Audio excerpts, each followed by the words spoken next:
guys don't know, I'm here with Mark, and you have a YouTube channel. I do. Twin Stick Garage. And this is your creation? This is one of them, yeah.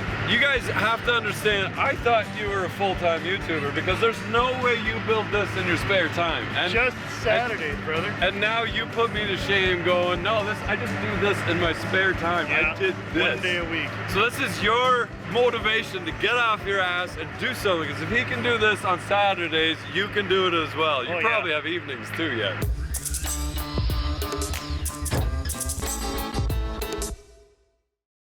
All right, let's give her.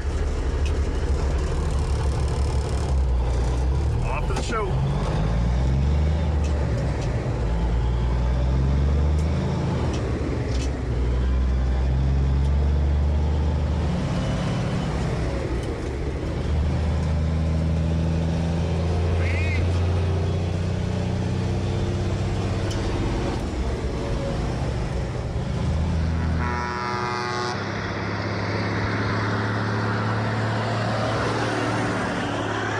So I get up 5 in the morning, like a kid at Christmas, go skipping out to the shop because it's Dad's day, right? My wife calls it my mental health Saturdays, and I just give her all the way. I don't even take breaks. I just work through the whole day, get as far as I can. But once you kind of get that momentum going and you kind of get something accomplished and you just want to accomplish more, it really works well. And then whatever I film on that Saturday, I splice up Sunday morning. I do everything on an iPhone, and then that becomes the episode that releases the following Thursday. So every week, I got a video out. So 52 videos a year, they just keep chugging out. This one I finished up last year.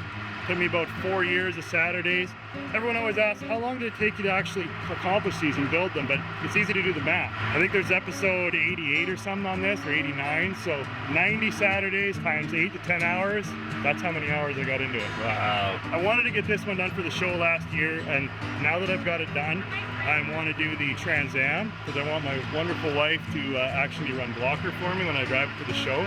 And then I just recently found a 77 Le Mans, so I'm going to do the Buford Cop car as well. So I'm hoping to have those here next year at the show. But I love this movie. I can't watch it enough. I already watched it twice this weekend, and yeah, it's just great. It's a classic movie. If anyone hasn't seen it, they got to go out and see Smokey in the Van. I mean, have you met anyone that hasn't seen that movie yet? Nope. I mean, anyone under 30, I guess. Yeah, under 20. I mean, it's 50 years ago when that thing was filmed, but it's such a classic. Okay.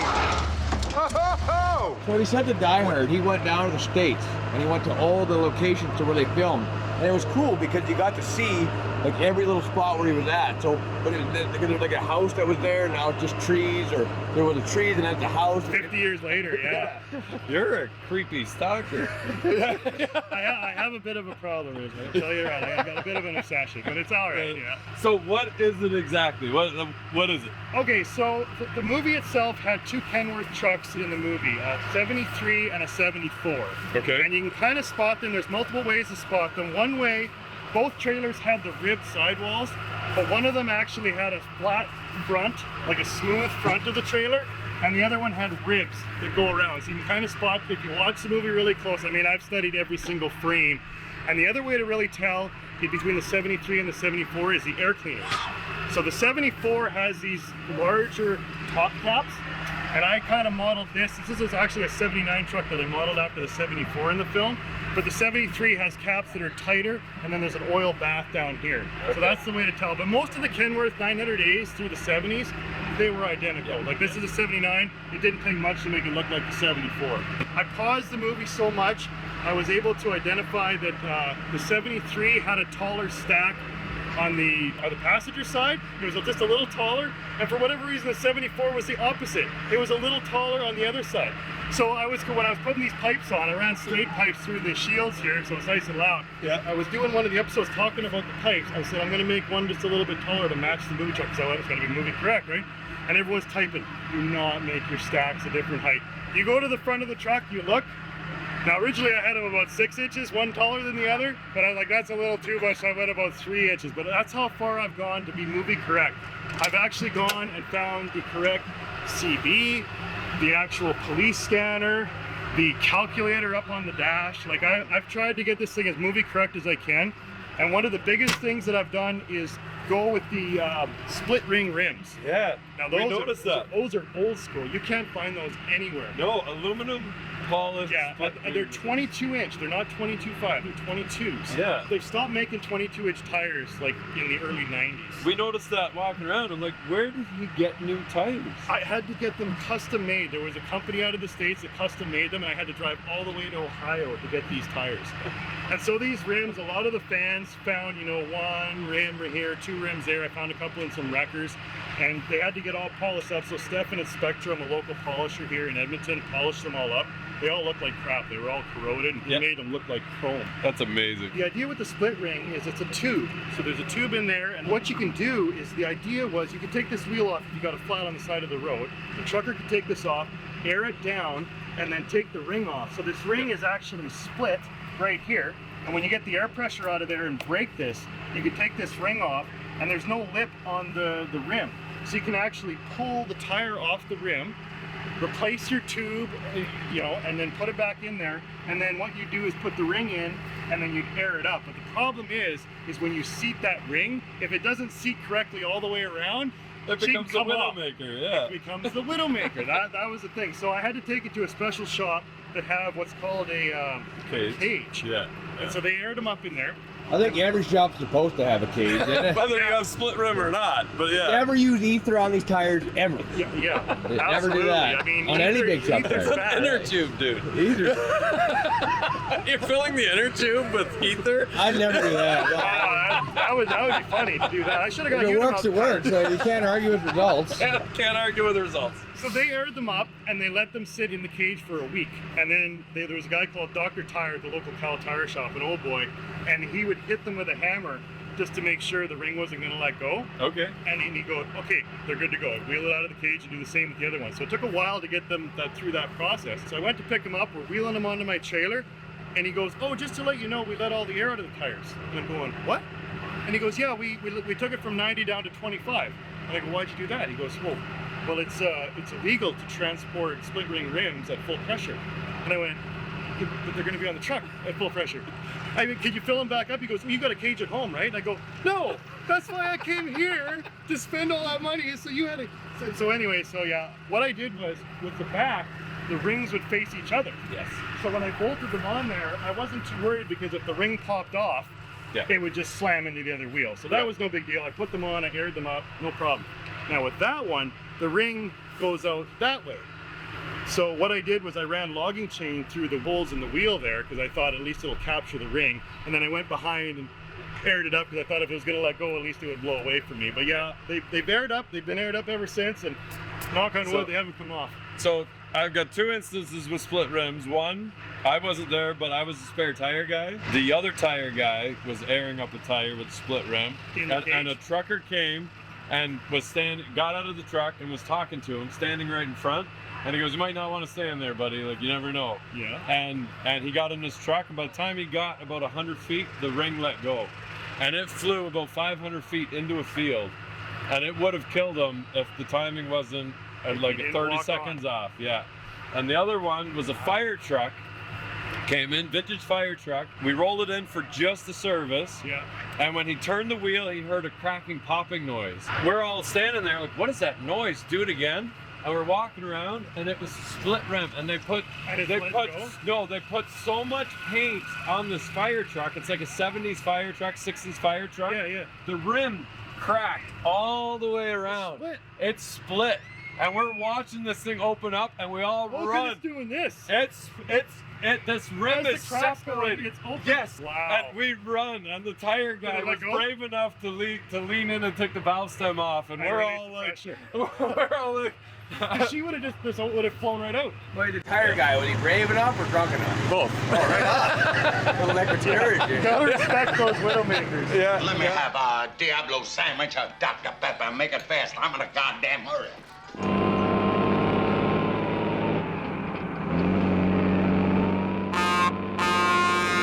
So the truck, you found it in a field? No, I put a wanted ad on Kijiji. Oh. And a guy called me up just north of Rocky Mountain House and said, yeah, I got the truck for sale. He wanted to start a small business, so he's looking for some cash. So I actually bought the truck for $5 grand. Nice. Yeah, and I said, He wanted 5. I said, if you get it to my house for 5, I'll give you the cash. So he hauled it there the next weekend, and I didn't have a shop at the time. I was just working outside. I don't know if you've seen the early twin stick videos, but yeah, I would start a fire in one of these old wheels, and I'd warm my hands up, and then I go back minus 25, and I start working until my hands wouldn't work anymore, and then I go back and warm up again. I think that was started the draw when I first started. Like, what is this guy? Why is he working out in the snow? He's crazy. Yeah. But yeah, so I started working on this one outside, painted the bunk in my garage. I didn't have a shop yet.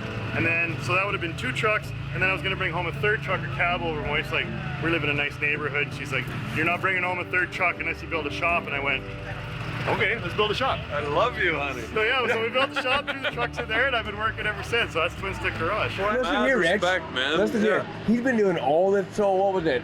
You still don't have torches. No, I still don't have torches. I got a propane torch from Canadian Tire. He was working on an aluminum frame and no torches at all. Like as soon as the bolt argues at all, it immediately meets liquid, right? Yeah. He's been doing all this work on all these trucks, only on Saturdays, gets them done. He doesn't have one torch set. I got snipes. I got big 6-inch bars. I'm trying to get these little, it's an aluminum frame on my cab over truck. So all the steel bolts are just corroded like you've never seen. And this truck was therapy for you. Yeah, no, That's it. I'd never want to be an engineer, whatever you actually do. Like, holy cow. This is what I do to feel better about myself? Yeah, no, I guess so. I enjoy it. So, was it a runner? Did you do any engine work? It was running and driving. I haven't really done much engine work. I changed the oil in it and, did a few tweaks on it. Dropped the coolant, changed all the lines, because of course you don't want coolant leaks. That's always a bad time. Yeah. But I haven't really touched the engine or the trans or the dips. This actually was a really good truck. Oh, okay. So the lineage of it, the guy that I bought off, I bought it from a father and son that ran chuck wagon races all over Western Canada, and then I guess it would be the Northwestern United States. Painted it up. I did the whole interior and did all the body work, took everything off, sandblasted the frame, did all the wheels, gave it a once-over, Without did torches. the driveline. Without torches. Not one torch. I've got the little bottles now. I got the little ones. They don't last very long though. Saturday they'll be, it's empty? What the heck? I need proper tanks. I don't know. How long do you give a bolt before it meets the torch? Yeah, not very long. Yeah. It's pretty quick. No, I get the snipe out and then I break sockets and adapters. And Get out the crayons. Kids have no crayons. You're melting the crayons into the nut. And well, that's a good trick. Try that. You never tried that? I never tried. Works really well. The wax gets sucked right in, and then it comes right out. Now that your truck is done. Yeah. Well, the next truck, I dragged home an old freight shaker that he helped me bring home, and it was yeah. I Who, can't Peg? stop. Is that Peg? That is No, I Peg. don't know who that is. Allegedly. Legend, yeah. What about the wrap on the side? Yeah, so I found this trailer. I put I wanted it on Kijiji. I wanted a 40-foot van trailer because that's all they were. A lot of people think they were reefers in the movie, but they actually weren't. They were just fake reefers because they had reefer boxes on there, but they didn't have the diesel tank underneath. So they were just dry vans and they just bolted reefers on there. So a fan reached out to me. He had a beef operation. He had a little cooling shed, and the reefer, he was using it to cool the beef. Yeah. And the little engine in there died. Yeah. So he goes, it's yours if you want it. So I drove all the way to Iowa to get that. So I picked up the reefer, we bolted it on the front, painted the trailer, and then the wrap is kind of unique because that image is copyrighted by Hal Needham Stunt Company. So Hal Needham was the director of the movie. Okay. You see Burt Reynolds, he was his stuntman, and it was Burt Reynolds' roommate. So he came home with this idea that I wanted to do the Smoke in the Van. He wrote the script, and Burt's like, that's the worst script I've read in my life. And Hal couldn't get the movie made anywhere, but he finally went to Universal. He said, what if I get Burt Reynolds to star in it? And they're like, if you can get Burt Reynolds, we'll give you $3 million to make the movie. Okay. So he goes home and he goes, roommate, how about we do the movie together? And Burt goes, yeah, I'll do it. He goes, it's a horrible script, but I'll do it, but I want $1 million. So they had to film the movie for $2 million. Anyway, Hal Needham's company is still in effect today, the stunt company, and they own the copyright to the image. They said, give us the dimensions of your trailer, and we'll get you the wrap. Essentially, it's like wallpaper. So they sent in 10 segments. Here's a segment, and it goes to about here, where you can see the overlap there. Yeah. So I had a professional rapper. We started at one end, and he hung it like wallpaper, and he had to actually, with a heat gun and his fingers, press over every one of these rivets. So a lot of the replica trailers will just be flat walled, they won't be ribbed. Of course, it's got to be movie correct and twin stick size.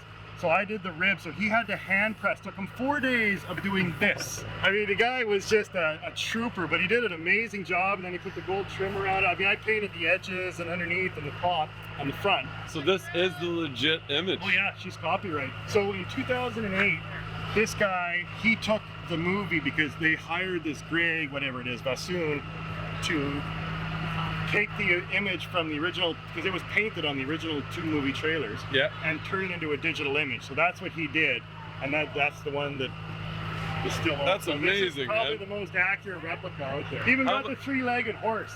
So a lot of people comment, they're like, well, the horse only has 3 legs. And I'm like, 1, 2, 3. Yeah. So I guess the second leg was supposed to be behind here. Yeah. But then the ass end is kind of tilted forward, so there should have been like another leg there. So they didn't quite do it right. But if you watch the movie, you pause at the right time, it's the 3-legged horse. Egotistical son of a bitch. Any guy that would paint his truck like this would go to a minister's funeral dressed in feathers. How much beer's in it? Fornication.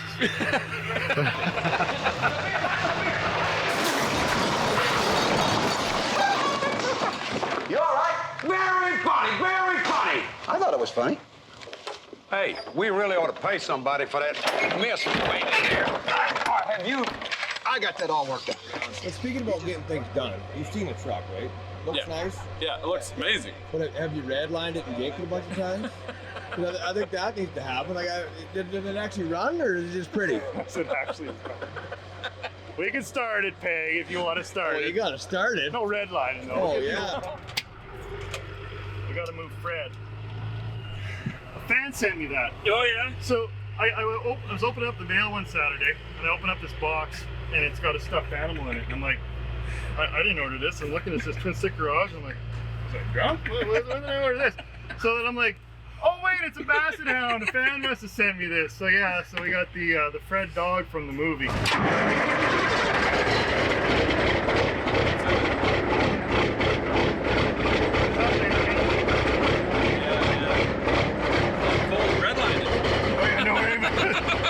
Not yet.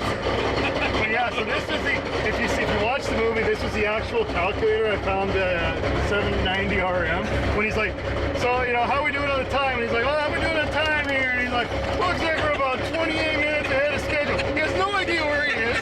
He has no idea how far he's going. He's like, a GPS couldn't even do that. No, Jerry's just tapping away. And then I found the movie correct CV, and then this was a police scanner. Now, these 10-4Us, they were police scanners in the 70s. The problem is they become really rare because they were also in the Trans Am. So a lot of guys that are redoing movie correct Trans Ams scooped all the bastards up. I'm probably the only one that actually has it in the truck. So these damn things go for like $1,000 on eBay when they finally show up. Wow. Yeah. Does it work? Oh yeah, it turns on. I don't have power to it, but it actually does power up. I don't know if it would actually pick up because I don't think cops are doing the same frequencies. Okay, yeah.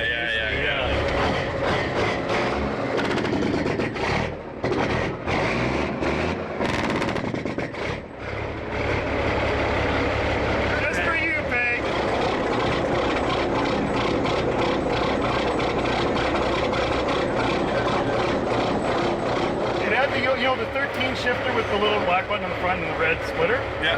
And so I wanted to do movie correct, but I didn't want to change the transmission because they had just replaced this transmission before they sold it. Okay. So the guy bought it. So I found this original shifter from the movie. If you see when he makes that little shift in the intro, this is the shifter. Okay. But the thing is, so it goes from low range to high range, and then this is your splitter here. But when you make your splits up and back down, you don't want to go down like this because you'll do some damage. Yeah. So I was scared of this shifter, but I actually thought, gotta be movie correct, because I kind of, once I went down that path, I couldn't stop. And it actually is, it's a lot of fun to shift. You just gotta be real careful when you bring it back from your split. Yeah, you did an amazing job, man. This is incredible. Yeah. Well, I appreciate that. Yeah. One more? Yeah, one more. You can do better than that. You could. Be kind to Snowman. What we're dealing with here is a complete lack of respect for the law. It's got a lot of oil leakage. The turbo's bleeding a little. She smokes for the first 10 minutes for sure. Oh, did you guys see the bumper? I found a guy that had the original movie correct bumper, but it was all bangled up. Okay. So he delivered it to me, took it to a local manufacturing shop, and I go, can you take this one and get the measurements off it and make a new one? So yeah, he pressed this, and it's got the holes for the Perlux lights with these little louvers. Yeah. I mean, that is so movie correct. Even the little step, like this is so it's a replica bumper, but it matches the movie truck. Nice. That's not bad. It's not bad. It's spinning a little. Ah, that's okay.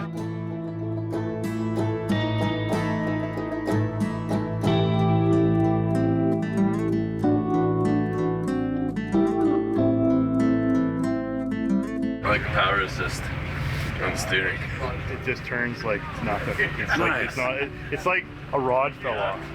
Like Yeah. With a pinky. So, and it turns sharp too. Like they'll kink right over. Oh yeah? Yeah, and with this short wheelbase, I can turn this truck around without too much trouble. Not more common or kept up. So this is just a manual box, and then it's got more or less a sensor on it with a hydraulic cylinder behind it. So that'll give you your assist. So it just pushes and pulls on this arm here rather than assisting inside the box. The air cleaners that were on here, it had what I call the Canadian intakes. I don't know if you've ever seen it. So it's got the dual snorkels. So the intake grabs warm air, ambient air around the engine. Yeah. And then brings that through the air filter, and then the clean air goes in. Okay. So you'll see dual snorkels on a lot of, I call them Canadian intakes. Yeah. So this truck had the Canadian intakes on it, which of course isn't really correct. Yeah. So I had to convert it. So I found these at Ritchie Brothers auction. It was just a pallet of truck parts. So I put a starting bid of $5 and a max bid of $500 because I'm like, movie correct, I need these air cans. And it had some doors and some other crap on there. I put the starting bid of $5. That was the ending bid. I got the whole pallet of parts for $5.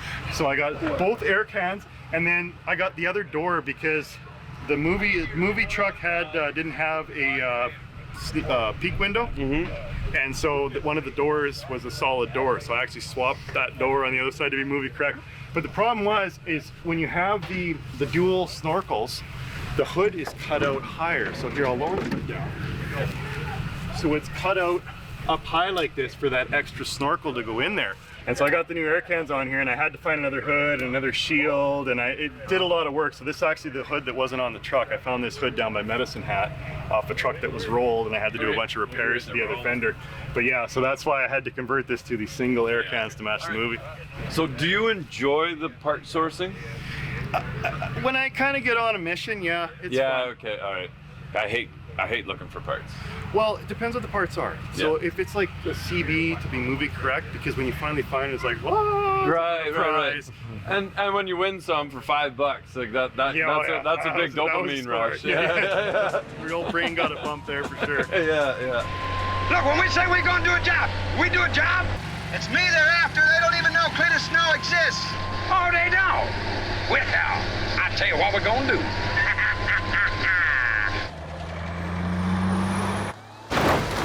So, did you have your AZ license to drive it? Oh yeah, I was actually a trucker in college. Oh, okay. And I was always going to take my degree because my parents both went to college, so they're like, you're going to go to college. So then I was always going to take my degree and hang it in my sleeper and then go be a long haul trucker. Like I wanted to be a truck driver. But I ended up getting a job right out of college. I started working for General Electric, been with them ever since, 25-year anniversary back in May. And so, again, if I had been a trucker, I'd probably have one truck and I'd be sleeping somewhere in a truck stop at a Flying J in Cincinnati. So the fact that I'm able to do this as a hobby and have toy trucks and then be part of this wonderful show this weekend, I think it's great. I think it turned out Why are you all talking right. like sleeping in a big truck's a bad thing? Oh, I think it's a great thing, but I'm just saying, my wife's like, you would never would have met me if you were a long haul trucker, and I'd probably still be doing it, right? It's hard to have a family life. Like, I respect the hell out of truckers. I always say, if you got it, a trucker brought it. And that's how I end every episode, because it's true. Think about everything we're wearing, everything around us, the beer we're drinking. It at one point came on a truck. Yeah. So truckers, they have my utmost respect. Yeah. I did it for a little while. I've maintained my class 1, and maybe in retirement I'll go back to hauling, maybe some grain or something, do some light hauling, just for fun. But you take the boy out of the truck, you can't take the truck out of the boy. Right? Yeah. You're the only engineer that wants to be a truck driver. Guaranteed. Probably. Guaranteed. My boss at the time when I was a trucker in college, he goes, Mark, some guys pick trucking as a last resort, and it's all they can do. you can go to university. Why do you want to be a trucker so bad? I don't know. I just love it. I mean, it's my thing. So yeah, it's nice to be kind of reconnected with it. And I love this show. I mean, I've made so many friends here and so many connections, and through YouTube, all the fans. Yeah, it's just been great that I've been able to share it with so many people. That's awesome. And really, there's no excuse. Like, we've done a bunch of these, like, viewer builds. Yeah. And there's really no excuse for you guys not to finish your stuff, like, or for me to finish my stuff, because this is absolutely amazing, man. You just gotta keep at it, right? Yeah. One might say little by little. Some might say little by little. If you look at the whole scope of it, it's like, am I gonna devote every Saturday for 4 years, 8-9 hours every Saturday to doing this, or as the first thing, just getting the truck, and then just getting it running, and then just getting the tires, and then it's those little steps that get you to the finish line. Yeah, you get over those humps and you kind of get that brain bump, like, okay, I accomplished that, now let's go to the next thing, and you just keep working away. There is a point when you're like, is this thing ever going to be finished? But if you keep fighting through that, eventually you get her done, and you get to enjoy your prize at the end. So right on. All right, Mark, thank you very, very much. If you guys haven't followed Twin Sticks, you have to online support him and check him out. Yeah. And as always, on the Boss Garage, send us your builds and where you are, because we're in Alberta today. I spent 164 hours on a plane this year, and you never know when you might get an email or a phone call saying, hey, I'm in the area and we want to do a feature on your guys' ride. So awesome. Remember, if you're not filthy, you're not rich. If you're not busy on Saturdays, build a semi-truck.